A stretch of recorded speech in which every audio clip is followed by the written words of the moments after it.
Guardians of the Galaxy Volume 3 closed out James Gunn's Space Misfits trilogy, and boy was it a run. There's this adage that says the friends are the family you choose, which indicates that you can't choose your family. And guess what? You can't.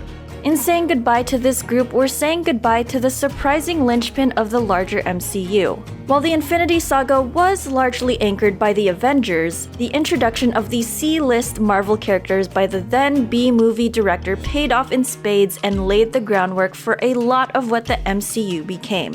You don't really choose your family, right? You have the sisters and brothers you have the mom and dad you have, and If you get a dog, you choose that. A dog's a member of a family.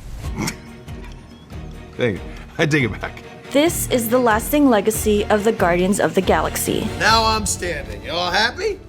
We're all standing up now.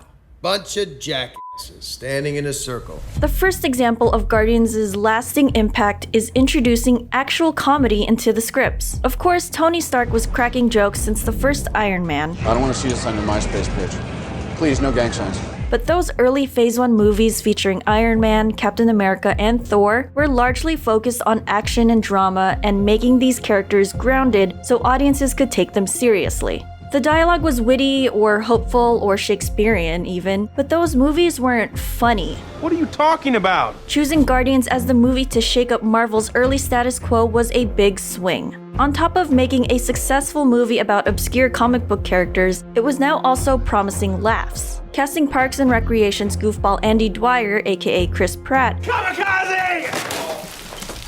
further sold the expectation that audiences are allowed to have fun with this movie. It allowed these comic book characters to actually be comic book characters. Sure, these characters are a-holes, but their rough edges allowed Gunn to tap into funnier, more authentic dialogue and dynamics that registered as a financial and critical success. What are you doing? Dance off, bro. Me and you.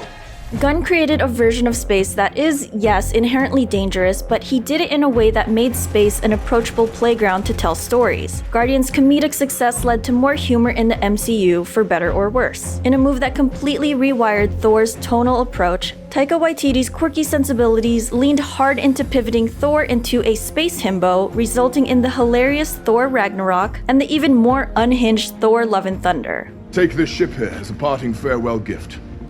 Oh, you're giving me my ship. Yes, she's yours. And while the first Thor movie introduced us to the otherworldly Asgard, its focus was really on the humbling effects of bringing the god of thunder to Earth. The Guardians of the Galaxy movies really focused more on the higher beings out there that would eventually become threats to Earth and its mightiest heroes. Taking your pod. No, you're not. You will not be taking our pod today, sir.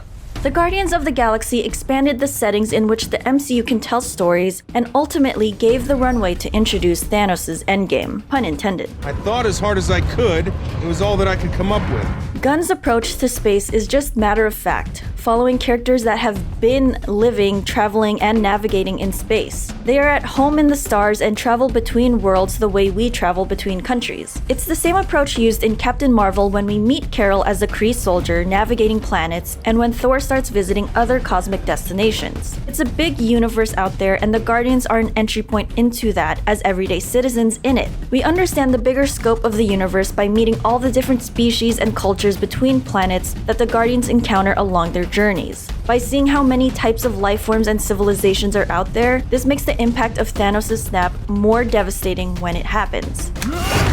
But more importantly, the Infinity Stones are properly explained for the first time in the first Guardians of the Galaxy. Up until then, stones that were found on Earth or on other planets were discovered and weaponized in ways that best fit their worlds, without us, the audience, truly understanding what they were. We understood the effects though, like Loki controlling Hawkeye with the Mind Stone, the Space Stone sending the Red Skull somewhere else, which eventually would turn out to be Vormir, or the Reality Stone turning things into dark matter, but not that they were singularities created at the beginning of time. Thanks to the first Guardians though, we came to understand these stones for their true power and how Thanos was a threat to the larger universe and especially to our heroes on Earth, and how Strange uses it against Dormammu. This is time. Endless, looped time.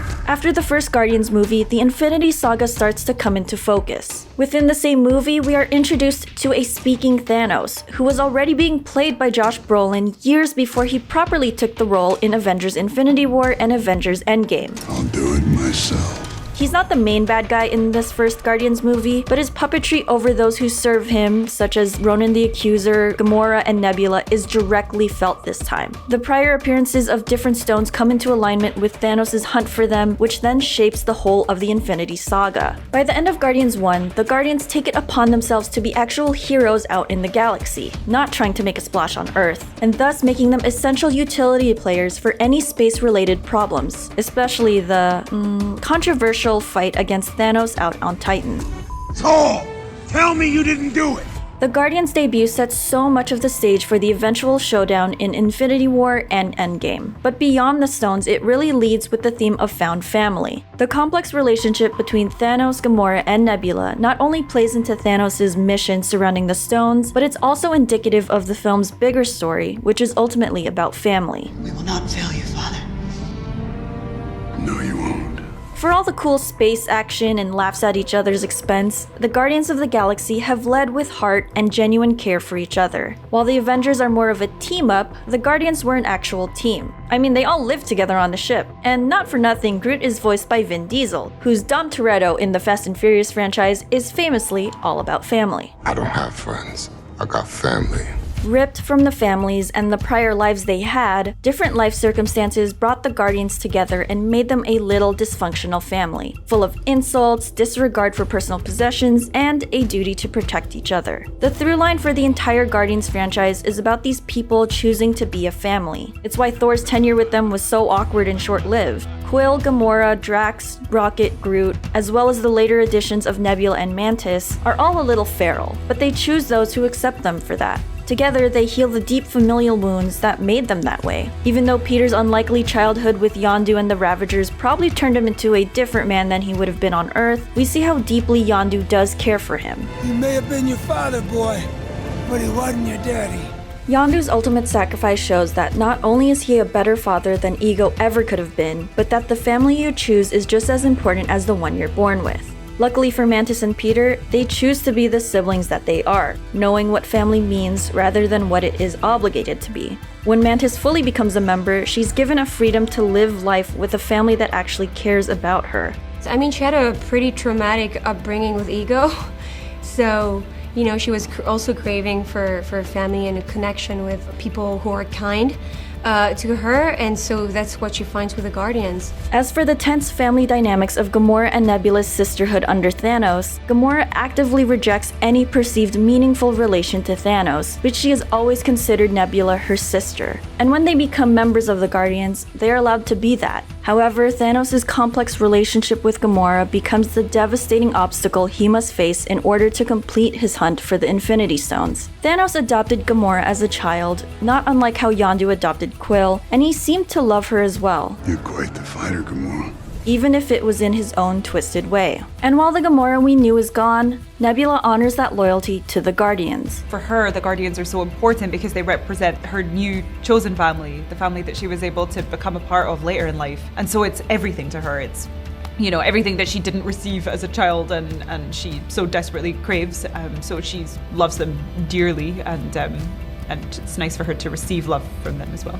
Though experiencing their own personal traumas, they all acknowledge and accept each other for who they are, as dumb or murderous or impulsive as they are, reaching them on their level while also letting each other shine when necessary. They're all just looking to survive, but each learns to be a little more vulnerable in favor of protecting the other. I mean, the first movie truly ends with the power of love conquering an Infinity Stone. There's a lot of warmth, and really at the end of the day, Guardians is about a true family. It's really a family drama. The way Gunn and the Guardians approach family is something the MCU should continue to look as they continue to form teams like the Thunderbolts and even settle into more family-oriented storytelling. Bruce Banner and Jennifer Walters' family relationship work right off the bat in She-Hulk Attorney at Law when they tell each other how they truly feel and crack beers later, but Scott and Cassie still have a ways to go as there are growing pains when we see them in Ant-Man and the Wasp: Quantumania. It's a spirit that the Fantastic Four and X-Men will need to capture when they eventually officially enter the MCU.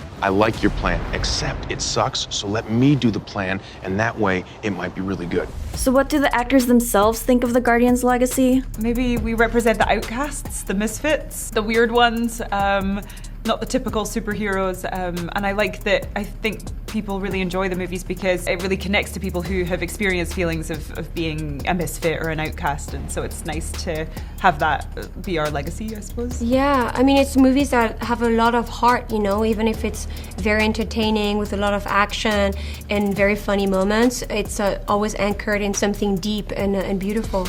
The MCU surprisingly does not have many complete trilogies. The Iron Man trilogy concluded in 2013, a whole decade before the end of this Guardians trilogy. In that time, many new heroes have been introduced, many have retired, and a whole multiverse opened up. The Guardians movies are a little saga in itself that shows that the most unlikely can become heroes if they have the right intentions and are willing to trust those good intentions in others as well, while also having fun along the way. He left out some important information, but that is the gist of it. While we'll probably never get this iteration of the Guardians together again, there will always be a group of Guardians protecting the galaxy as long as they're a team doing it. I think the fact that ultimately, you know, when they pull together and they collaborate and they work as a team or they work as one, that's when they're most successful, and they kind of never ultimately forget that. And I think it's about coming together for, you know, the greater good, and whenever they kind of are guided by those principles, things seem to go pretty well. That's at least my observation from the outside looking in. Thanks for watching. For more Guardians of the Galaxy, make sure to follow and subscribe to IGN wherever you like to watch. Come on, Drax. Seriously, dude? No!